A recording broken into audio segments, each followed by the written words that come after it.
नागरी समस्यांकडे दुर्लक्ष करून विकासाच्या नावाखाली थापा मारणाऱ्या महेश बालदीला हद्दपार करा. विनोद साबळे. करंजाडे शहराला वीज, पाणी, रस्ते, पूल, स्वच्छतागृहे अशा एक ना अनेक समस्यांना तोंड द्यावे लागत असून समस्या सोडवण्याची जबाबदारी असलेले आमदार बालदी समस्या सोडवण्यासाठी तसेच परिसराच्या विकासासाठी काहीही न करता करंजाडेमध्ये आपण हजारो कोटींची विकास कामे केल्याचे खोट्या बाता मारत आहेत. अशा विकासांच्या खोट्या वल्गना करणाऱ्या भंपक आमदाराला करंजाडेकरांनी हद्दपार करून विकासाची दृष्टी असलेल्या प्रीतमदादा म्हात्रे यांना विजयी करावे असे आवाहन मराठा महासंघाचे समन्वयक विनोद साबळे यांनी केले.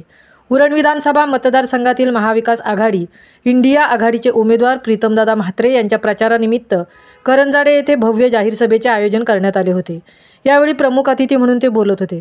कार्यक्रमासाठी नारायण शेठ घरत, राष्ट्रीय काँग्रेस जिल्हा उपाध्यक्ष व्ही म्हात्रे, उरण उत्कर्ष सभेचे गोपाळ पाटील, कॉम्रेड भूषण पाटील, राष्ट्रवादी काँग्रेसचे उत्तम गायकवाड, सचिन ताडफले, महेश साळुंके, रवी घरत, मनिफा चोरगे आदी उपस्थित होते. यावेळी बोलताना ते पुढे म्हणाले की आमदार म्हणून निवडून आल्यानंतर 5 वर्षात बालदी करंजाड्यात फिरकलेही नाही. येथील रहिवाशांना अनेक समस्या भेडसावत असताना येथील नागरिकांना भेडसावणारी पिण्याच्या पाण्याचा प्रश्न सोडवण्यासाठी माजी सरपंच रामेश्वर आंग्रे, मी व येथील रहिवासी यांना भेटलो, पण त्यांनी आमच्या समस्या सोडवणे तर दूरच साधी दखलही घेतली नाही. येथे रस्त्याची इतकी दुरावस्था झाली असताना त्याकडे लक्ष दिले नाही. मात्र निवडणूक लागताच करंजाडेमध्ये 6,000 कोटीचा स्कायवॉक उभारल्याचे सांगत आहेत. आपल्या पुस्तकेतही याचा उल्लेख केला आहे. मात्र करंजाडेत हा स्कायवॉक कुठे शोधूनही सापडत नाही. कुठे साधी गार्डन नाही की स्वच्छतागृह नाही. प्रचंड अस्वच्छता असे बकाल स्वरूप झाले आहे. वडील करंजाडेचे 25 वर्ष मी रामेश्वर करंजाडेचे सरपंच होतो, तेव्हा तेथे मुबलक पाणी मिळत होते. पण आज पाण्याचा प्रश्न गंभीर झाला आहे. तो केवळ यांच्या नाकर्तेपणामुळेच. या शहराचा विकास घडवून आणण्याची ताकद फक्त प्रीतम म्हात्रे यांच्यातच आहे. त्यामुळे या बिनकामी थापेबाज बालदीला येथून पुढे हद्दपार करा असे आवाहन त्यांनी केले आहे. महामुंबईसह मिलिंद खारपाटील, पनवेल. आम्हाला तो पहिले ब्रिज चालू करून द्या, कारण आमच्या इथे जे राहायला आल्याचं साहेब ते सगळे नोकर वर्ग आहे. रोज बिचारे आमचे नोकरीसाठी जातात. इथून रेल्वे स्टेशनवरनं मुंबईवरनं पुन्हा रेल्वे स्टेशन, म्हणजे इथून तो 10 मिनिटाचा रस्ता आहे, तो अर्धा तासाचा रस्ता आहे. जायला अर्धा 1 तास लागतो, यायला अर्धा 1 तास लागतो. म्हणजे आमच्या समस्येचा अंत आहे की नाही, की आम्ही फक्त सहनच करणार आहोत.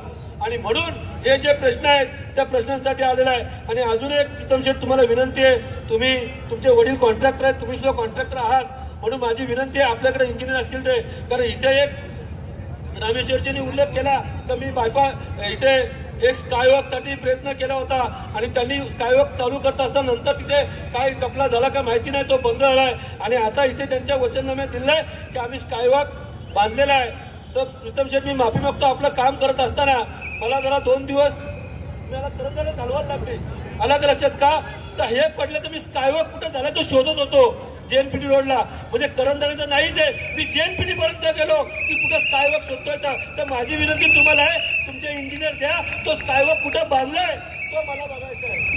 म्हणजे त्यासाठी मला तुम्ही मदत करा. अहो किती भूल तापा, फक्त केलं करतात करंजाडेवासी, मला कळत नाही. तुम्ही घाबरू नका. आता प्रीतम म्हात्रे तुमच्या सेवेला येणार आहे, तुम्ही बिंदास राहा. वीरेंद्र शहाजी, तुम्हाला देखील, कारण भारतीय जनता पार्टीत त्यांनी इथला अध्यक्ष म्हणून काम केलंय आणि काम करत असताना खरोखर कामं नाही झाली म्हणून ते आपल्या सोबत आहेत. आणि सोबत आपले विनोदजी देखील आहेत की ज्यांनी 2-2दा शिट्टी वाजवली, आता हायट्रिक मारायला ते आपल्यासोबत आलेले आहेत. करंजाड्यात एवढे प्रश्न आहेत, कारण बिचारी जनता करंजाड्यातील लोन घेऊन इथे राहायला आलेले आहेत. ते लोन फेडताना आधीच नाकी नऊ सगळ्यांचे आलेले आहे. त्याच्यात पाणी नाही, रस्ते नाही, त्याच्यात काय नाही. आणि स्कायवॉक तुम्ही